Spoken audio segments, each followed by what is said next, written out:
এগুলো জানার জন্য মুর্শিদ ধরার দরকার আছে। আমার কথা কি বুঝতে পারতে হচ্ছে? স্কুলে গেলে, মাদ্রাসায় গেলে যেমন উস্তাদের দরকার আছে, সরকারে বই চাপিয়ে দিয়েছে, কিন্তু যদি বই চাপিয়ে দিয়েছে মতো সরকার তো এত পয়সা খরচ করে স্কুল ঘর করতো না, ঠিক কিনা? প্রতি মাসে বইতে চাপাইতে লাগে একবার। স্কুলের মাস্টারের বেতন দিতে হয় প্রতি মাসে, ঠিক কিনা? তো কোনটা কষ্ট বেশি, খরচ বেশি কোনটায়? স্কুলের মাস্টারের পিছনে, স্কুলের বিল্ডিং করতে, নাকি বই চাপাইতে? মাস্টারের পিছনে প্রতি বছর প্রতি মাসে টাকা দিতে হচ্ছে, ঠিক কিনা? তাহলে যদি কিছু না লাগতো সরকার তো আরো কি খুব কি মজায় থাকতো। বই চাপাইতেছি, যাও বই নিয়ে যাও, বইলে তোমরা সবাই কি ওস্তাদ হয়ে যাও, ওস্তাদ ওস্তাদ ওলামা হয়ে যাও সবাই, ঠিক কিনা? এটা কি সিস্টেম? এটা সিস্টেম নয়। এইটা যারা বলে তারা তাদেরটাও কিন্তু শুনেন, আপনি মধু খাইলে মধু, আর আমি মধু খাইলে এটা কি মদ, এটা কি হয় নাকি? আরে বুঝুন না কথাটা। মধু আপনি খাইলেও আপনার মুখে মধু থাকবে, আমি খাইলেও ওটা কি থাকবে? যদি হালাল উপায়ে ক্রয় করে কারোর থেকে চিন্তাই করে না নি, জুলুম করে না নি, তাহলে যে হালাল মধু আপনি খেলে মধু, আমি খেলে মধু, এখন আপনি যখন আপনি খাইলে মধু, আমি খাইলে এটা মদ, বাবা এটা তো ঠিক নিয়ম হইল না, ডাবল স্ট্যান্ডার্ড। এটা কি দুই রকম কি নীতিমালা? তো দুই রকম নীতিমালা, দুই রূপ নীতিমালার লোক কি মুনাফিক বলে? কি বলে? ইন্নাল মুনাফিকিনা ফি দারকিল আসফাল মিনান নার। নিশ্চয়ই যারা মুনাফিক নবীজির কাছে আসছে, দেখাইছে যে আমরা ইসলাম ধর্ম গ্রহণ করেছি, ওইদিকে মসজিদ বানাইয়া, ইসলামের জন্য মসজিদ বানাইয়া সেই মসজিদের নবীর বিরুদ্ধে ষড়যন্ত্র করছে। যারা বলে নাউজুবিল্লাহ। আল্লাহর নবীর উম্মতরা, আল্লাহ নবীর সাহাবায়ে কেরামরা আল্লাহর নির্দেশে সেই মসজিদের দ্বারাকে জ্বালাই দিয়েছে। তাহলে আমি নাম দিলাম মসজিদ, কিন্তু সেখানে যদি আল্লাহ আল্লাহ নবীর বিরুদ্ধে ষড়যন্ত্র হয়, সেটার মসজিদ থাকবে? তার নিয়তের কারণে সেটার প্রকৃতি পরিবর্তিত হয়ে যাবে, ঠিক কিনা? আমাদেরকে সর্বাবস্থায় অন্তরের মধ্যে আমি কর্ম কি করতে পারি এটা বড় কথা না, আমি কোন নির্দেশে কর্মটা করেছি, করতে চাচ্ছি, এটা বড় কথা।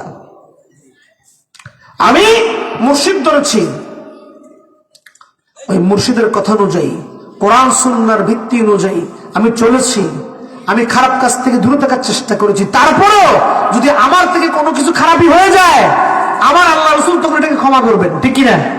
কিন্তু আমি যদি মুর্শিদ ধরলাম, পীর ধরলাম, পীরের মুর্শিদের নির্দেশের সাথে আমার কোনো সম্পর্ক আমি নাই নামাজে, নাই রোজায়, নাই হজে, নাই যাকাতে, নাই মানুষের ভালো কাজে, আজি খালি সব আজে বাজে কাজে, আমি মুর্শিদ ধরে আমার কোনো লাভ হবে? আমি মুর্শিদ ধরে হক্কানি মুর্শিদের প্রতিটি কথাকে আমার জীবনে বাস্তবায়ন করে, জীবনের সিদ্ধান্তে, দুনিয়ার পরকালীন না, এই দুনিয়ার ইহকালের সিদ্ধান্ত, যে সমস্ত সিদ্ধান্ত আমার কর্মকে প্রভাবিত করবে। আমার যদি রুজি যদি হারাম হয়, ইবাদত হবে? রুজি হারাম করতে হবে না? তো আমি যদি হালাল রুজির জন্য আমার পীর মুর্শিদের সাথে আলাপ আলোচনা করে হালাল রুজির ব্যবস্থা করি, এটা না করে আমার মনে যা চায় তাই করলাম, করে সেখানে ধরা খাইয়া কি শিখতে করে আছি, রুটি রুজি নাই, পেটে ভাত নাই, পেটে ভাত না থাকলে একসময় আল্লাহ কথাও জোরে ঠিক মতো বাইরে না, ঠিক কিনা? ঠিক নাকি বল? তাহলে আমি এই দুনিয়ার ইউকালি কাজের ক্ষেত্রে মুর্শিদের পরামর্শ নিয়ে আমি যাতে ভালো কাজে থাকি, খারাপ কাজ থেকে দূরে থাকি, সেই ব্যবস্থা নিয়ে আমার আখিরাতকে আলোকিত করতে হবে, ঠিক কিনা? আর এই যে আল্লাহ আল্লাহ রাসূলের আলোচনার যে মাহফিলগুলো আলোচিত হয়, আয়োজন করা হয়, সেগুলোর মধ্যে থাকলে কি হবে? একটা, দুইটা, তিনটা, চারটা মানুষ আমার কথার মাধ্যমে, আমার টাকা খরচের মাধ্যমে, আমার পরিশ্রমের মাধ্যমে ইসলামের শান্তির আওতার মধ্যে আসলে, এই দুনিয়া বাতি দিয়ে আলো করা হয়েছে, কবরের জগৎ কিরকম থাকবে? আলো না অন্ধকার? জোরে বলেন না, আলো না অন্ধকার? এই দুনিয়ায় যদি মানুষকে আল্লাহর পথের আলো দেখানোর পথে নিজের পরিশ্রম, শ্রম, টাকা পয়সা, সময়কে ব্যয় করি, কাল কিয়ামতে হাসরে নসরে পুলসিরাত মিজানে আল্লাহর দয়া পাবো, কবরের অন্ধকার জগতে ওই নূরের আলোয় আল্লাহ আমাদের আলোকিত করবে। জোরে বলে সুবহানাল্লাহ।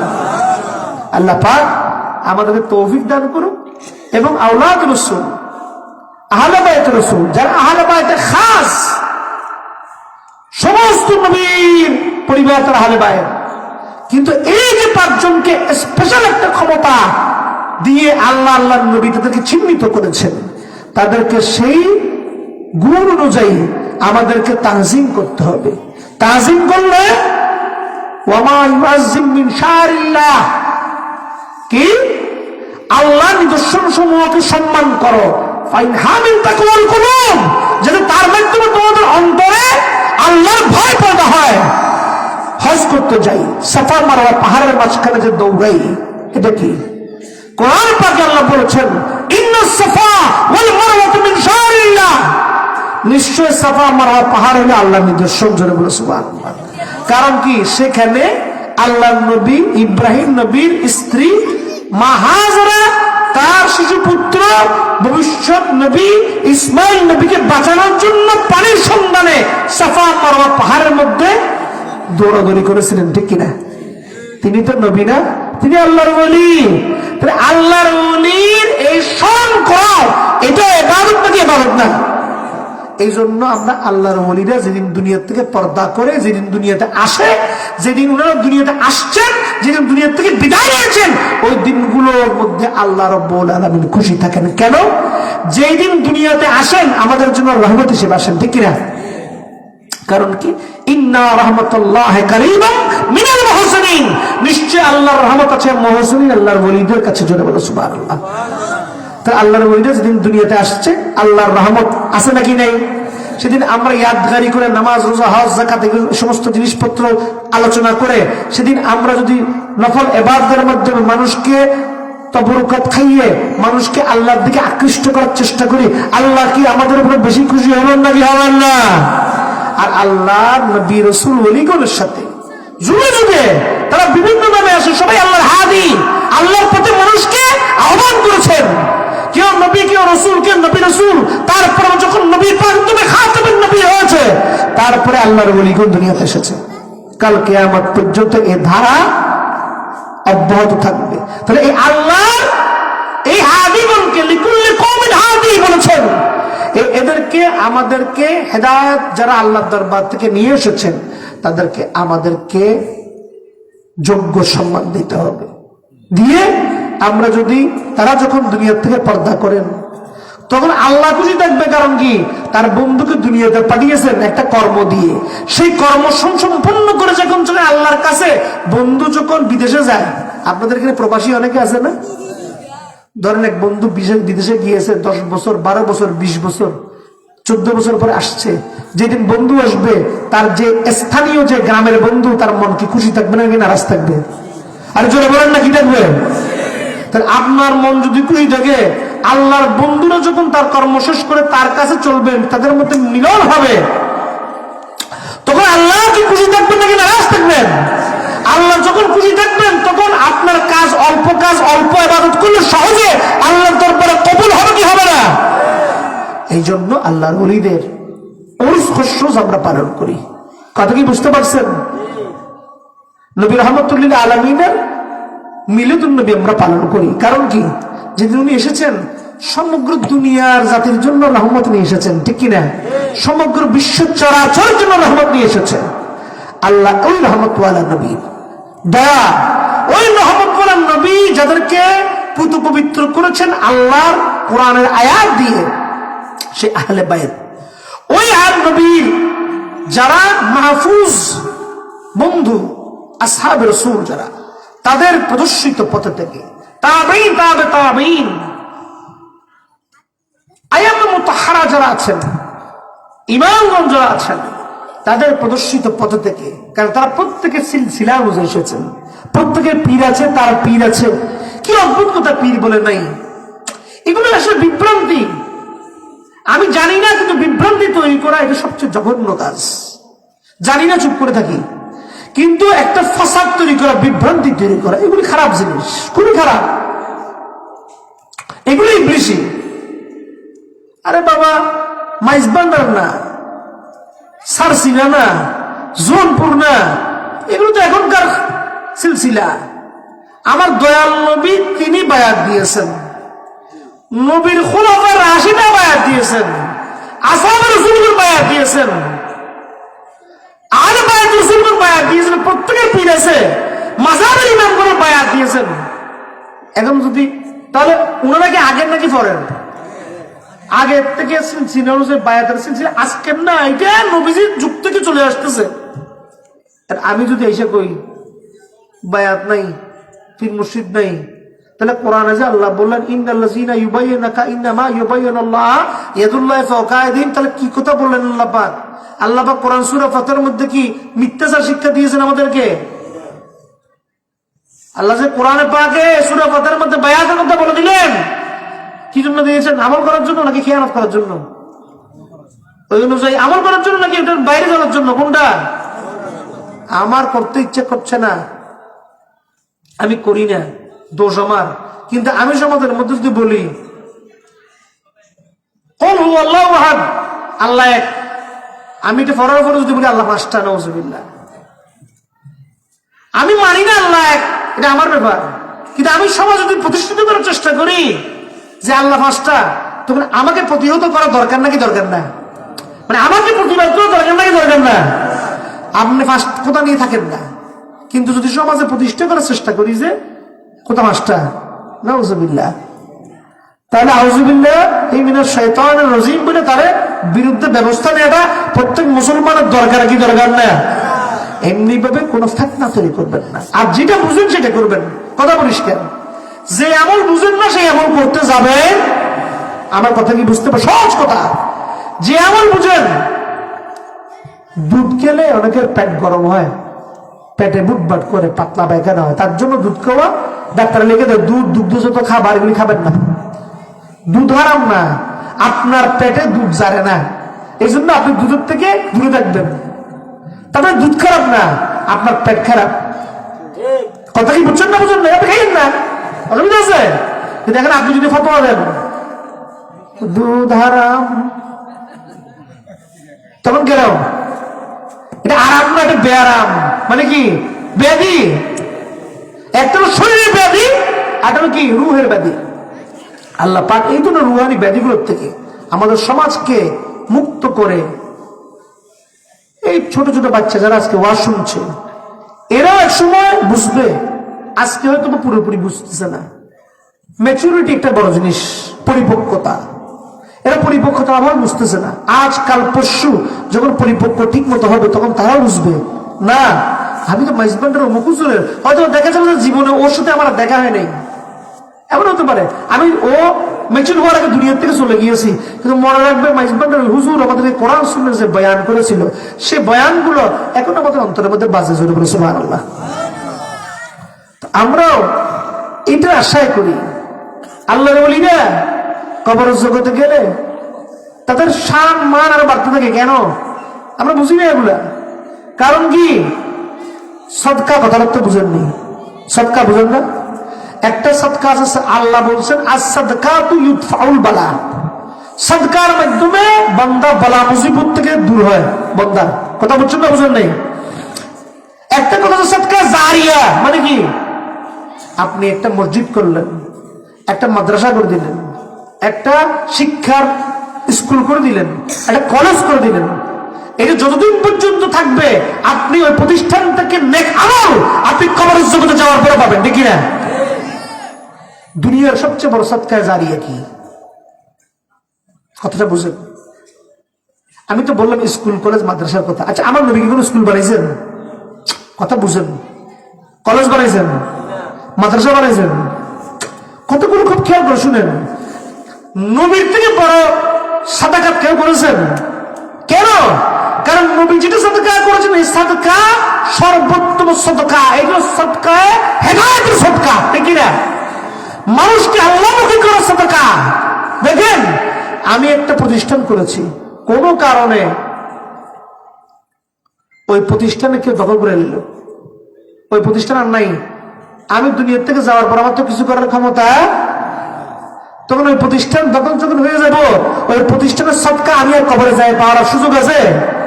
নদী বাগান, আপনাদের নদী আছে না? নদীর পারে একটা বড় মসজিদ করেছেন সুন্দর করে, খোদা না খাস্তা এটা যদি কোনো কারণে আল্লাহ রক্ষা না করেন, বাদ ভেঙে আপনার মসজিদ চেয়েও পড়ে গেল, আপনার সদকা জারিয়া থাকবে, শেষ। আপনি করেছেন কিন্তু শেষ, ফৌত হয়ে যাবে। কিন্তু একটা মানুষকে হেদায়েতের সদকা, একটা মানুষ আপনার মাধ্যমে আল্লাহকে চিনেছে, রাসূলকে চিনেছে, খারাপ কাজ থেকে দূরে থেকেছে, ভালো কাজের মধ্যে শিখেছে, আমর বিল মারুফ নাহি আনিল মুনকার করেছে, তার মাধ্যমে কাল কিয়ামত পর্যন্ত কেউ না কেউ সদকায়ে জারিয়ার মতো থাকবে, ঠিক কি না? এই সদকা কাল কিয়ামত পর্যন্ত ধ্বংস হওয়ার কোনো সুযোগ, এবং তাদের মাধ্যমে হেদায়েত বাড়তে থাকবে, দিন দিন তাদের অনুসারী বাড়তে থাকবে, ঠিক কি না? এই জন্য আল্লাহর ওলিরা, নবী মুহাম্মদ রাসূলুল্লাহ, ওনার অনুসারী দিন দিন বাড়ছে না কমছে? তো ওনার সদকা দিন দিন বাড়ছে না কমছে? তো ওনার সম্মান বাড়বে না কমবে? কাল কিয়ামত পর্যন্ত বাড়তে থাকবে, আল্লাহর ওলিদের সম্মান বাড়তে থাকবে। মাইজবান্ডার দরবার শরীফে গৌসুল আজম শাহ আহমদুল্লাহ, গৌসুল আজম শাহ গোলাম রহমান, তারা যে সাদকা করে গিয়েছে, হেদায়েতের সাদকা, লক্ষ লক্ষ মানুষ প্রতি বছর, কোটি কোটি মানুষ আসছে যাচ্ছে, হেদায়েত পাচ্ছে, আল্লাহকে চিনছে, রাসূলকে চিনছে, খারাপ কাজ থেকে দূরে থাকছে, ভালো কাজের মধ্যে নিজেকে নিয়োজিত করছে, সাদকাতের মধ্যে, সমাজের কল্যাণকর কাজের মধ্যে নিজেকে নিয়োজিত করছে। এই জন্য তাদের সম্মান আর আলা বালা করে দিবেন আল্লাহ। এই ধরনের সম্মানী ব্যক্তিদের সাথে থাকলে সোবতে সালে তারা একটা কথা কয় না, সঙ্গ দোষে লোহা বাসে, হয় না? সঙ্গ যদি ভালো হয় আপনি ভালোর দিকে যাবেন না খারাপের দিকে যাবেন, আর সঙ্গ যদি খারাপ হয় এই জন্য আল্লাহ বলেছেন যে তোমরা সত্যবাদীদের সাথে থাকো। আল্লাহর ওলিরা তারা কি সত্যবাদী নাকি মিথ্যাবাদী? তাহলে তাদের সাথে থাকি, আমরা কি সত্যের পথে থাকবো না অসত্যের পথে থাকবো? আমরা কি সিরাতুল মুস্তাকিমের পথে থাকবো নাকি গায়রুল মাগদুবি আলাইহিমের পথে থাকবো? সিরাতুল মুস্তাকিমে থাকবো। আল্লাহ আমাদেরকে সেই পথ দান করুক, মত দান করুক, আজকের মাহফিলকে কবুল মঞ্জুর করুক। আজকে আমরা যত কিছু করেছি সমস্ত কিছু মহান রব্বুল আলামিনের শাহী দরবারে কবুল মঞ্জুর করুক। আমাদের যত কোনো ভুল ত্রুটি থাকে মহান রব্বুল আলামিন তার রউফ রহিম রাহমাতুল লিল আলামিনের সাদাকায়, আল্লাহর নবীর আওলাদ রাসূল সাদাকায় আমাদের ভুল ত্রুটিকে ক্ষমা করে আমাদের চেষ্টার বিনিময়ে আমাদেরকে মহান সফলতা দান করুন। এই দোয়া আছে।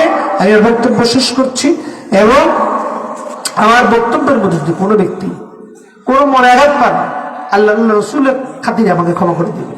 এটা আমি কারো কোনো ব্যক্তিগত কোনো দ্বন্দ্ব তৈরি করার জন্য, দ্বন্দ্বকে নিরসন করার জন্য অনেক সময় কিছু কথা বলতে হয়, না বললে এই দ্বন্দ্ব থাকে, এবং দ্বন্দ্বের মাধ্যমে মানুষের মনের মধ্যে বিভ্রান্তি তৈরি হয়।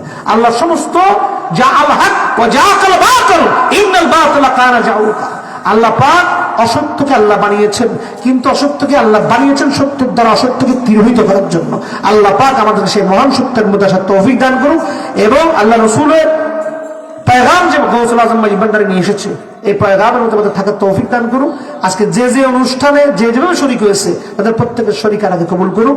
আমাদের আশেপাশে যত কবরস্থানের মধ্যে আমাদের মাতা পিতা, আমাদের মনের মুরব্বী, এলাকাবাসী যারা শুয়ে আছে, প্রত্যেকের কবরকে আল্লাহ পাক জান্নাতুল ফেরদাউসে রূপান্তরিত করে দোয়া দেওয়া হচ্ছে। আমি আমার বক্তব্য শেষ করছি। এখন আমরা আজকের মাহফিলের যে মগজ, আমরা সবকিছু আল্লাহর দরবারে রেজামন্দের জন্য আল্লাহ নবীর নামে মিলাদ কিয়ামের মাধ্যমে আজকের মাহফিলকে আমরা সমাপ্ত করব।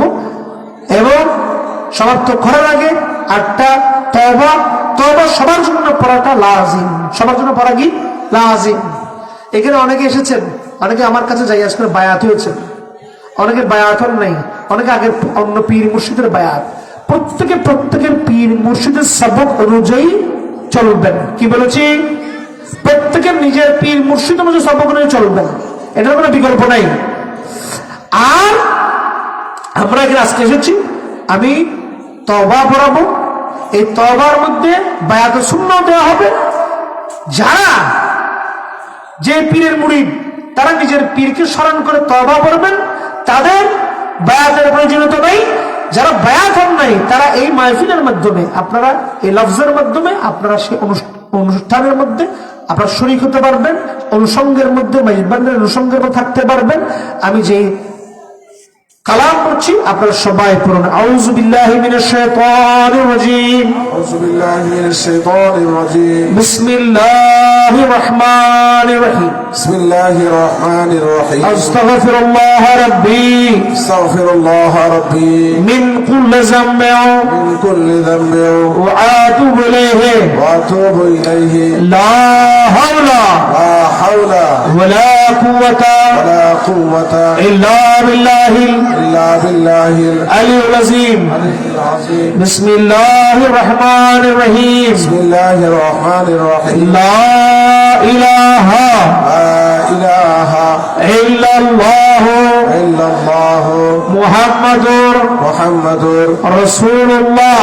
رسول الله.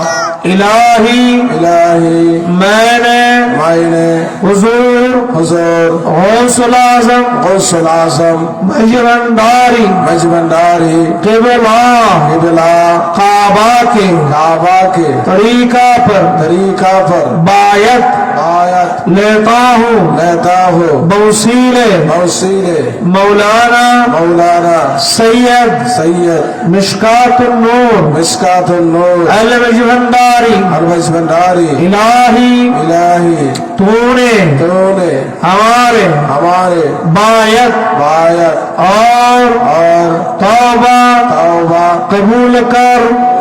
अल्लाहुम्म गफिर ली اللهم اغفر لي अल्लाहुम्म गफिर ली اللهم اغفر لي अल्लाहुम्म गफिर ली اللهم اغفر لي अल्लाहुम्म اللهم اهدنا الصراط المستقيم اهدنا الصراط المستقيم صراط الذين صراط الذين أنعمت عليهم أنعمت عليهم غير المغضوب عليهم غير المغضوب ولا عليهم الضالين ولا الضالين. آمين. آمين.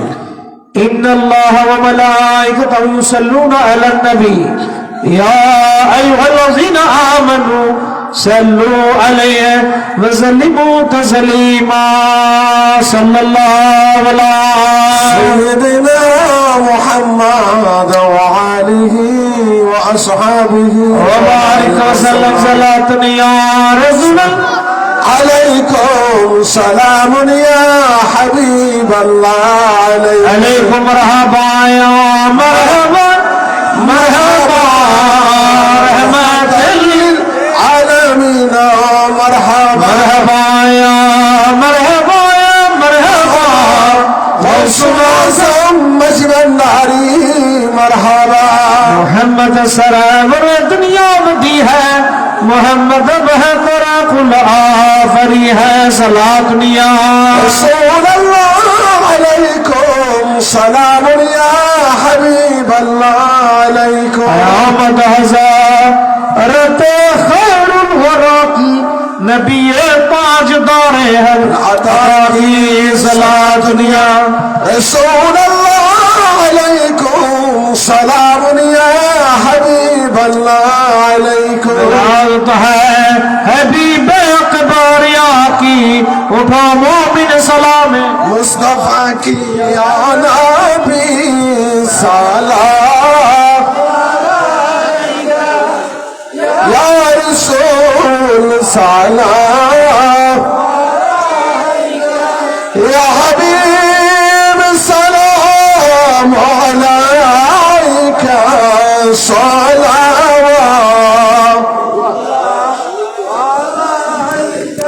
सैयदी या रसूल अल्लाह व या हबीब अल्लाह मेरे को नबी जी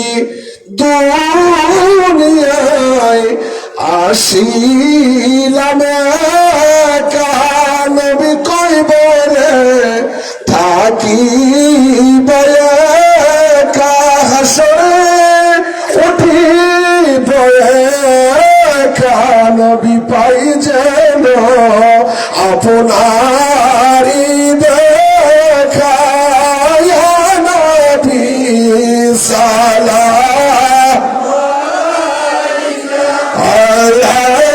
रसूल सलाम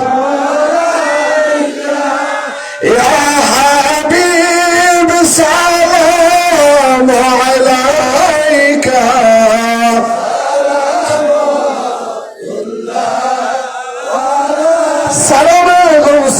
बंदरिया गौसु सलाम अलैका या मुर्शिद सलाम अलैका या मौला सलाम अलैका सलाम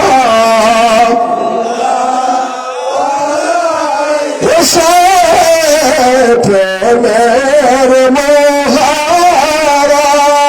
होयासी आजी दिलदार आज कबूल कर ए खुशने आज सलावतुल्लाह अलैका या गौसु सलाम अलैका या मुर्शिद सलाम अलैका या मौला सलाम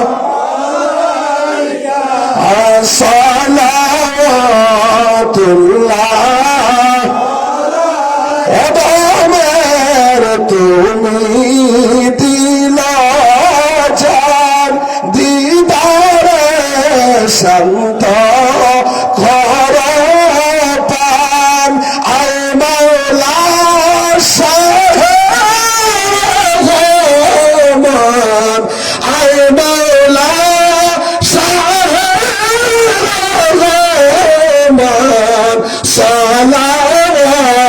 সালাওয়াতুল্লাহ আলাইকা ইয়া রাসূল সালাম আলাইকা ইয়া মুর্শিদ সালাম আলাইকা ইয়া মওলা সালাম আলাইকা সালাম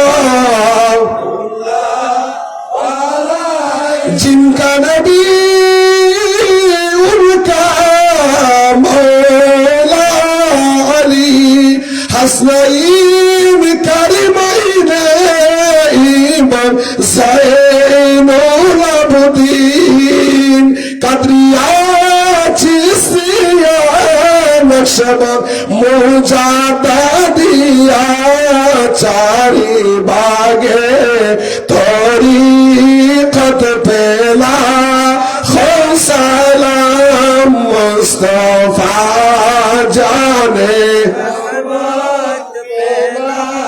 खो सलाम शम्अ बज में हिदायत पेला हुस्न आज़म इमाम मुत्तक़ा वन्नुक़ा जलवाए शान कुदरत पहला ख्वाजाए ख्वाजागान राजाए हिंदुस्तान से महीना दीना मिल्लत पहला गौसल आज़म हज़रत शाह गौस मजबंदार गौसल आज़म हज़रत शाह बाबा गुलामुर रहमान गौसल आज़म हज़रत शाह बाबा महबूब बशर गौसल आज़म हज़रत शाह बाबा बदर दूजा सैयदी मुर्शिदी क़िबला मिशीक़त बाबा सैयदी मुर्शिदी क़िबला मिशीक़त बाबा इमाम अहले सुन्नत पहला सलाम मुस्तफा जाने सलाम शुम्अ बज में हिदायत फैला